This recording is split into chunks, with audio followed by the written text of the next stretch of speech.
It's time to live life through the eyes of fit people so that you too can live a fit life yourself. This is Fit Because. I'm one of your hosts, Jennifer Zerling, but you can call me Jay-Z. I'm a fitness and age management expert, author, speaker, as well as an international health advocate. And I'm your other host, George Veater. I'm an entrepreneur, cattle rancher, fitness enthusiast, and a 6-time rodeo champion who has a huge amount of knowledge to share with you in the area of self-improvement. Oh, he does. Get ready to learn how to bridge the gap between knowing what to do and doing what it takes to become physically, emotionally, mentally, spiritually, and financially fit. You ready, Jay-Z? Oh, I'm ready, George. Let's dive in. Welcome back, ladies and gentlemen. I am your co-host, Jay-Z, and I got my awesome co-host, George Veater. Awesome. If you haven't heard any of our episodes so far, we're already on episode 24. So there's plenty of episodes to tune into, a lot of learning. This guy is full of so much information, and it's such a pleasure and an honor to continue these episodes to not only teach you guys some great nuggets for your life, but to also give you insight on how to better your life. So let's dive right into this episode. This one, oh my gosh, is still something I'm working on. And I'm sure to some extent we're all working on getting past guilt. Yeah. That's like, just saying that is like bricks just rising off of my shoulders. I mean, guilt is in my chromosomes, dude. Yeah. So how in the world, let's first talk about what guilt is. Yeah. Why we all have it on some level. Yeah. And what the heck we need to do to get over it. Yeah. I think, we have to bump into guilt and shame, right? Because guilt is actually when we perceive that we have violated a core belief or an ethic or a value, then we feel guilty about that, right? We have that negative feeling like course corrections necessary, which so there is some purpose in guilt or we'd never change, right? When we mess up, and we all mess up as part of the human family. But my understanding is that guilt is when you feel remorse over something that has violated your values, as I mentioned. So it's an action that you have taken that has crossed some type of boundary that's been established by you or for you, right? Or for you. Shame is when you feel you are bad for some Right. reason, right? It's what you are, not what you've done. So shame is the cousin of guilt. Gotcha. But both of them can be completely disempowering and inhibiting. There's a purpose for them, but there's also a high price to pay for the overuse of both guilt and shame. So this is going to be for both of us, especially if you come from a family background where there were traditional values that were drilled into you, there's landmines all over the place for you to step on, so to speak. All over the place, man. Yeah, and that's then where maybe I got my agility from. yeah. and maybe like as in my family, things weren't discussed a lot. You know, you just knew what the rules were. You knew when you messed up. There wasn't a lot of discussion of how to deal with those feelings that come along with guilt over mistakes and shame over what you think you've become, maybe because of mistakes. Yeah. So, I think this is going to be a good conversation for everybody, especially me. I mean, I feel guilty just even telling Just everybody talking about guilt. that it's my family's fault. So Yeah. But man, so let's kind of like establish, you already talked about what guilt is. Yeah. Okay. And because we all have it on some level, like let's talk about the positives that guilt can bring us. And then we'll dive into how to deal with the negative connotations behind guilt. Great. If we didn't feel some guilt, we would probably never say sorry, right? And we'd probably never make amends. So I think guilt prompts those necessary activities in human relationships. And so it's in life. So guilt, there's a purpose for guilt. There's a reason why our consciences get, pricked with that feeling, that bad feeling that, is guilt. Because it means course correction for us. So, and when we correct our behavior to become a better person or to smooth out something that's been made rough or to try to heal something that maybe there's been a wound because of something we've said, guilt moves us towards the resolution of that. I think there's a lot of fear though in people because once you admit to something being in your wrong, then now you have to deal with it and you have to do the course correction. So let's talk to that for a moment. How do people humble themselves without feeling too vulnerable if they're not in the mood to feel too vulnerable, especially in a work setting, for example? Right. Okay, where some work settings are very cutthroat, and if you admit to your mistake and you feel guilty that you're the reason why something went the wrong way, how do you talk to those people to get them out of that on the other side successfully? Yeah, I think it definitely is an ego thing. In fact, I have an example from last night, so this is fresh. So He's still dealing with it. It has not been. There's short gaps in between my mistakes, and so I've got lots of examples. So most currently, last night I was doing a seminar up in Fresno for my business, and I had staff members there. And as part of the presentation, we had bullet points and slides and graphs to illustrate certain topics that we handle in our seminar. And one of my assistants had prepared a slide for me representing, an economic period of time, history. And I was having a hard time. So this is right before the seminar, right? And so the slide had been added. First time that I'm seeing this or having a discussion about it.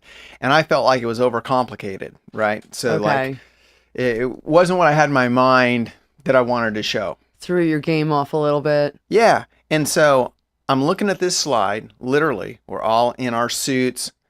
The guests for the seminar are getting ready to come in the room. I'm seeing the slide for the first time. And I just express my displeasure with the slide. And my employee who had prepared the slide, he had done the best he could to try to,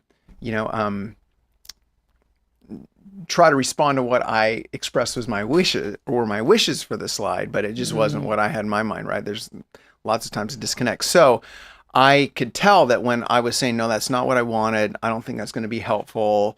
We can leave the slide there. There's like 4 of us or 3 staff members and myself discussing this, but I could tell that it was in a way maybe shaming him or embarrassing him, or his ego was bumping up against my ego in that moment. And anyway, it's always my call, of course. And so I said, well, I'll leave the slide there, but I am going to, reduce the verbiage and I'm going to do something different than we had planned. Right. And he disappeared out of the room for a minute. And then I had that, the guilt. Man, you just stepped on his toe. And he feels unappreciated. And you're the cause of that. And he's just trying to do his job. Had all these, associated thoughts that convicted me with that guilt. So I took a moment. I did respond to it because I know that guilt is a disempowering thing, right? For both of us. Obviously, he felt bad. I feel guilty. That's not helping either of us, right? Yeah, especially since you're his boss. It's right. Dang, I disappointed my boss. Right. And I bruised his ego, Right. So, and he felt like less than, in that moment, like we all do sometimes. So before I started the seminar, I got to make this right this second, because I don't want to go into the meeting like that and be carrying that and feeling that in the room. So I just ran over, put my arm around him and said, I said, I'm really sorry about the way I responded to that. And you do a great job and you understand things better than I understand things. So it's hard for me to articulate, but I just want I appreciate what you did. And it completely diffused it. In fact, you saw his whole energy lit back up. Right. And it made me feel better because I got that what was bothering me now was removed. Right. And I could focus on the energy and the excitement of the moment without that being a cloud mentally and emotionally. That's huge. So that was last night, but those things happen all the time, Right. And the guilt will inspire you to take the corrective action or to make the amends or to deliver the apology that's necessary to keep your relationships optimal. Right. So that's one good thing about guilt. Did he feel guilty at all? I don't think he felt guilty. I think he felt offended, because we want to defend ourselves, right? Right. Okay. You feel offended and you have an ego. We all do. And you want to defend yourself. And so, But he might have felt guilty because think about it. If it's your presentation and you didn't feel comfortable with it, he felt guilty that he gave you something that didn't, fit your standards. Right. And that might be, in my mind, he was just thinking I was a tool, you know. so I mean, because I felt kind of like a tool afterwards. Gotcha. And so I felt like, gosh, that was not what I wanted to make happen here. Well, so anyway, that's just one little deal. away. I'm not saying I always do that, but last night that happened. I crossed a boundary, was definitely inconsiderate to somebody in the least. I had that guilty feeling. I was able to respond to the guilty feeling in this case to where I corrected it quickly, and it ended up becoming a positive and probably strengthened our relationship. That's awesome. I have a great one, which is recent. I forgot my father's birthday. I never forget my dad's birthday. Yeah. Okay. And that afternoon, my sister came over my house, and my siblings always text me, did you reach out to mom? Did you reach out to dad? And they didn't do it this time, both of them. Is it their fault? No, it's not their fault. It's my fault. I forgot my dad's birthday. I stink, right? So, but the first thing I did was ask my sister, did you know it was dad's birthday? Because I thought maybe 2 of his kids forgot. And she's like, of course. Yeah. I called him in the morning. She came over to hang out with my child that afternoon and never told me. Should she feel guilty? I mean, in my family, yes. But in my mind, because that's something I'm really consciously working towards, to not guilt other people out, I took full responsibility. I called my dad the very next day. I sang to him because I have an amazing voice. And he's just like, you know, because he had a stroke, so his speech is broken. He's like, the other two, meaning my other siblings, called him on his birthday. Yeah. And I apologized. I'm like, you know what, Dad? I'm not going to make an excuse for myself. I didn't realize it was August 26th. Yeah. And it's the truth. Even though I coached classes on the 26th and it says it on the board, August 26th. Yeah. It just didn't click. Yeah. So, you know, sometimes we just got to forgive ourselves, because legitimately my intentions was not to forget my dad's birthday ever. And, you know, I told him, like, I have a newborn and, you know, I got that mommy brain. But again, no excuses, Dad. It's my bad. I apologize. And he's like, don't worry about it. Well, we're going to move into forgiving ourselves. We just wanted to talk real quickly about, I think, the positive or purpose of guilt, right? Yeah. The purpose is a positive thing. It's to correct course. It's to change our behavior, to give us a more optimal result, right? It's part of the course correction thing. If we're a heat-seeking missile, we're trying to be a certain person or get to a certain goal or a level in life. When we feel guilty, it's because we violated something that needs to be corrected so we can get back on course, right? That's the course correction. Right. So that's the purpose of guilt, but we go overboard. I think we, being most of the human family, people I talk to, this is not an isolated situation where guilt is a paralyzing thing oftentimes. And I think we respond to guilt with negative emotions. Lots of times if we feel guilty, we might strike out in anger, right? Out of defensiveness against the pain, right? Right. Or the source of the pain. Because it hurts, right.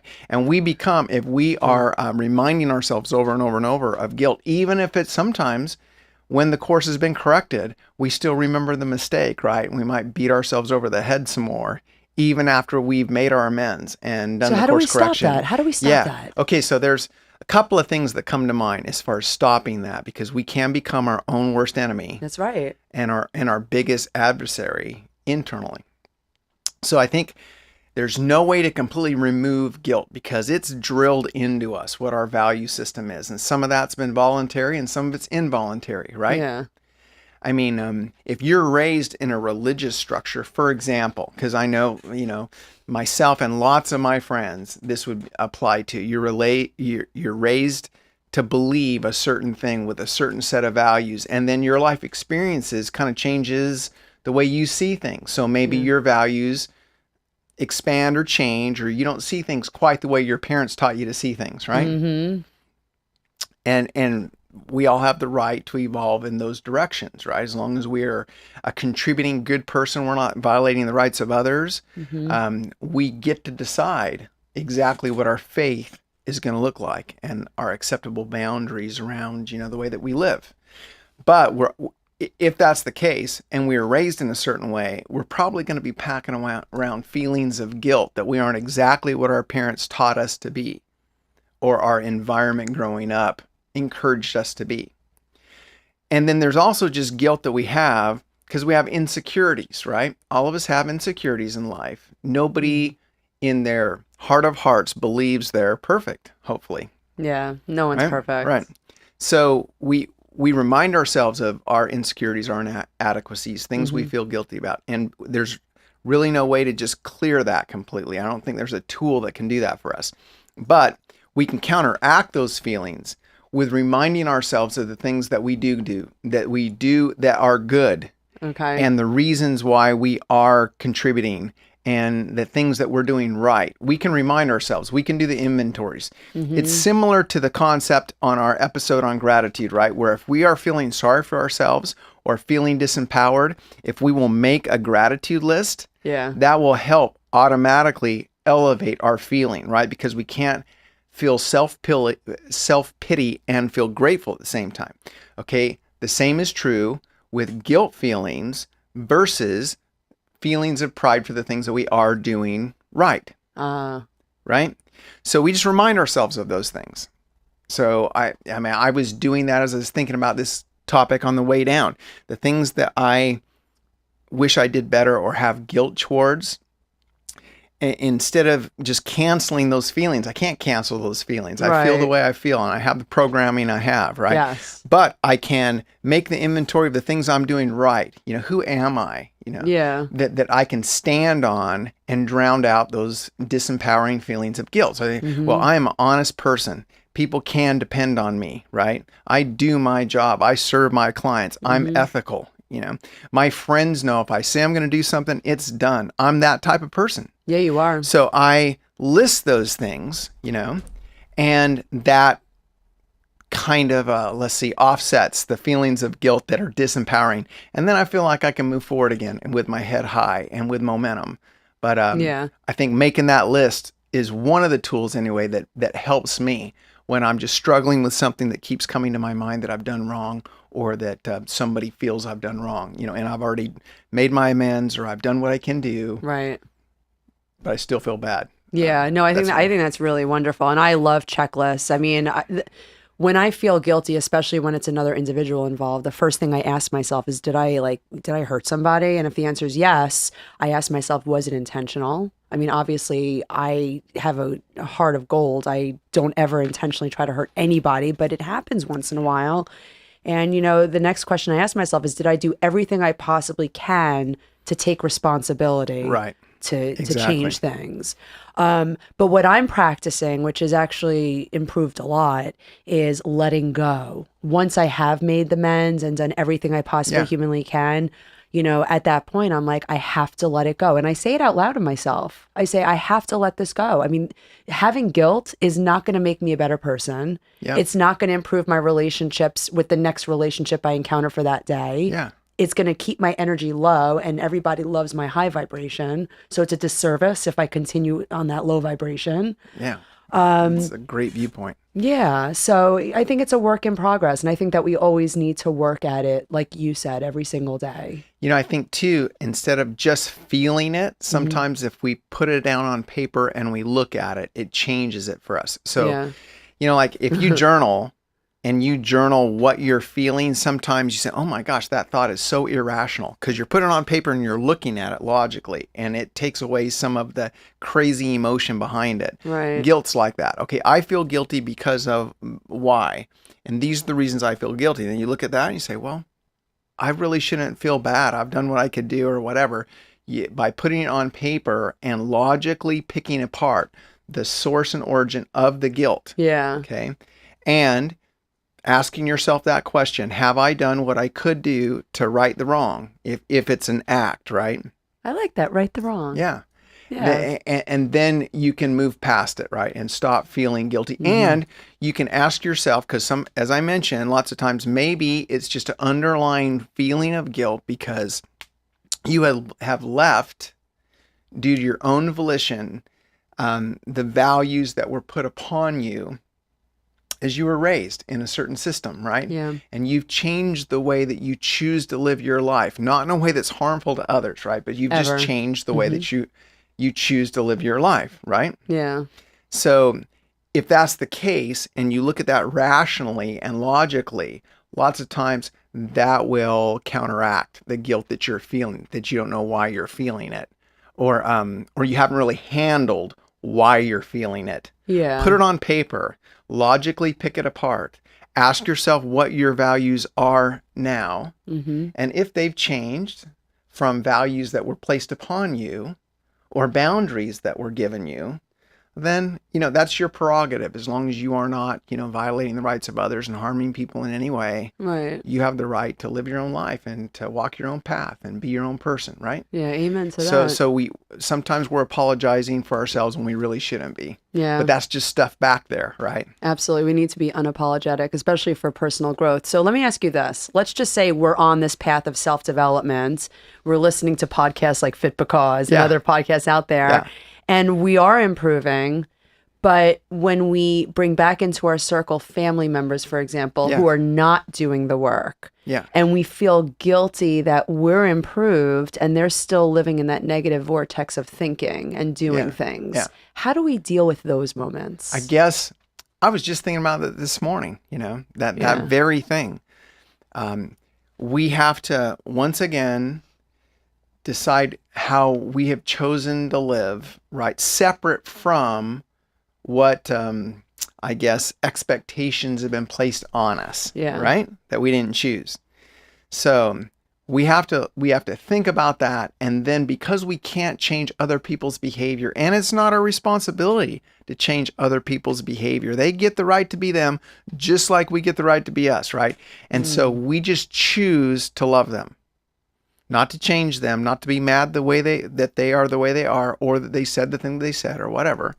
We just choose to love them and let them be different. But what if their different way is hurtful to you? Well, you can express that to them, and not in a way that you're asking them to feel sorry, right? But give me an example. Sometimes they don't. Okay, how do you say it? So if we're in a family system together, and you hurt my feelings, right? And I, for whatever reason, you hurt my feelings, I need to just tell you, Jen, I'm sure you didn't mean to, but you hurt my feelings when you said this, and this is why.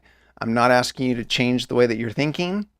I just, need you to respect me for the life path that I'm on and know that hurt my feelings, and let's both move on. But you don't need to apologize, but you need to know that hurt my feelings. So that's how you've said it before? I have said that before, yeah.